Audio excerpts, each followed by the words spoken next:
millionaires. We're talking about characteristics of millionaires here. And Dean says what? They're rich. So Dean's saying, hey, millionaires are rich. They make a lot of money. But you didn't say they're rich. You said at first, hey, they make a lot of money. Is a lot one word or two word, kids? Yeah, it's two words. A lot of money. Okay, so they make a lot of money. Hey, what's some other facts that you think about millionaires? What's up, Sam? They're either really giving or self-indulged. They're what? Really giving or just like self-centered and self-indulged. Okay, so one or the other. That's a good one. So they are charitable, or we'll call them stingy, greedy. Say greedy. One of the two. Okay, what else? What else could we talk about? What up, Aaron? Ooh, successful how? Huh? Wait, I can't hear you. Wait, talk loud. Successful business. I hear you. Okay. So are you saying they own their own business, or what's the deal there? Yeah, they own their own business. Successful entrepreneurs. And I don't know how to spell that word, so I'm gonna. Entrepreneur is somebody who owns their own business. It's getting better. It's doing better. Nice.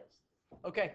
Here. What kind of cars do you think millionaires drive, guys? What kind of cars do millionaires drive? So we got Ferraris here, Mercedes, Ferraris, probably what else? Lamborghinis, limos. Well, they get limos, right? School bus. Okay, hey. All right, I think we're starting to label our millionaires as, you know, those people that live in Hollywood that they film that show Cribs about, right? And people come through. But here, Alex, did you read The Millionaire Next Door? She did? What did she tell you about millionaires that live next door? What kind of cars do they drive?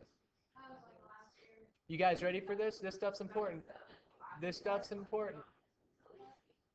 Guys, before we talk about the millionaires, let's talk about economics for a second. And, you know, you said, hey, Mr. Gillespie, you got your haircut. Yeah, guys, I used to go and pay, look up here. I used to pay $20+ per haircut. And, you know, my hair is typically short, and I get a little bit shaved off and just cleaned up every time I go. So I pay $20, every 2 weeks or so. Well, that's $40 a month times at least 10 months. Well, that's at least $400 per year that I'm spending on my hair. Well, then I got fed up of spending $400 a year because I wanted to save some money. So I decided to go out and buy one pair of $10 clippers. Well, I bought a pair of $10 clippers. So my first haircut that I got from my girlfriend, who she is so nice, she cuts my hair for free. So haircuts are free now.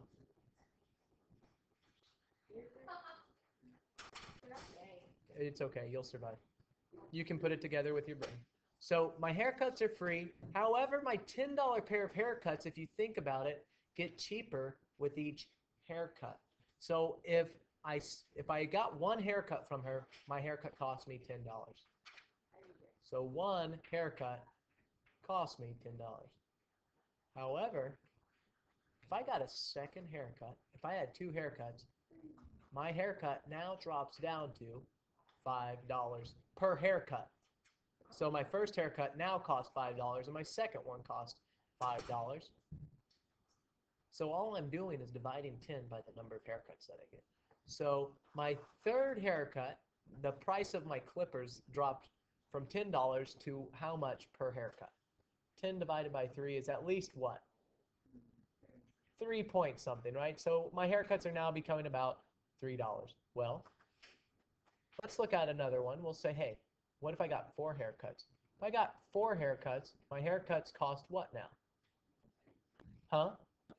2 something, right? So we'll say 2 ... something, right? We don't have a calculator. We don't. So my haircuts, let's look at one more here. I think you'll start to see the picture. Let's say, hey, let's say I get 5 haircuts. How much are my haircuts costing now? $2 per haircut. We'll just jump down to another one here. With the same pair of clippers being used, after 10 haircuts, my haircuts cost how much?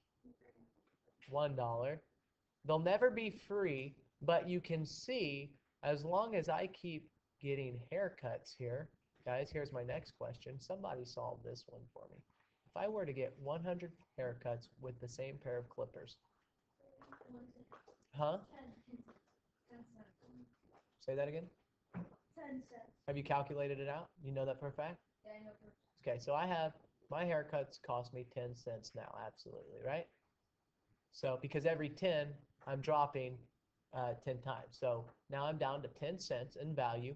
Well, I probably get about 10 to 20 haircuts per year. So on haircuts, that one pair of clippers per year are costing me, well, roughly $1. I'm spending about $1 on haircuts every year. But the more haircuts I get, guys, you can start to see this. My haircuts get cheaper every time I get a haircut. So this is what millionaires do. The book, The Millionaire Next Door, I'll write that. Millionaire Next Door. This book right here says, it talks about the mindset of millionaires. And what millionaires do, what they do is they say, hey, I want to be a value buyer. I don't want to go buy the most expensive thing. I want to buy something that's valuable. And that something is quality, not quantity. I want something worth value that's going to last, I don't know, at least a year. But if I can, so my first year, remember, let me get a different color here. My first year, after 10 haircuts, my haircut cost, well, $1 each time I got a haircut. But if I could extend it to 10 years and have 100 haircuts, now I'm only paying 10 cents per haircut. So what millionaires do is they do something called value buying. They buy something worth value, and the longer that they can make it last at a cheaper price, longer at a lower price, the more money they save over time. The more money they save over time, guess what? Their bank accounts accumulate with money, and that's how they end up becoming a millionaire. So the millionaire next door is not necessarily the person driving around in Ferraris and Mercedes. Those are really typically, not every time, but a lot of times, they're people who are in debt because they're buying stuff on credit or they don't have the money to buy it. They're typically the ones who don't have as much money in their bank accounts saved up compared to the person who is value buying. So rather than, the whole point of this, to be the millionaire next door mindset, instead of buying on credit, how do you want to make your purchases? Thrifty is a word, but I gave you a type of buying value. Be a value buyer. You save money and you have good quality things. Yes, ma'am. Like my dad, like instead of like going to the grocery store, he always just shops at the gas stations because So that's one way. He's found a way to value buy for food at gas stations is what you're saying.